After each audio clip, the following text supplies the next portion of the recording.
Kakatapos ko lang siya ikabit dito, no? So, ayan na mga paps, no? Ito na yung loob niya, no? So, ayan, naikabit ko na siya sa halimaw box. Itong ating speaker na KKA audio, no? Na Wabco DC8, 18 watts ang kanyang RMS, no? So, ready na to mga paps. I-sound check natin, no? Ang laki ng speaker na ito at ang bigat, ang hirap buhatin.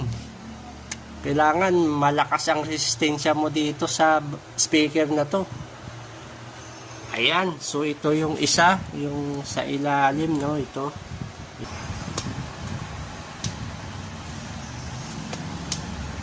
So ayan. Tinat din yung ginamit ko dito, no. Ayan. Sound check na lang ang kulang dito mga paps. Na rin natin ang tunog nito.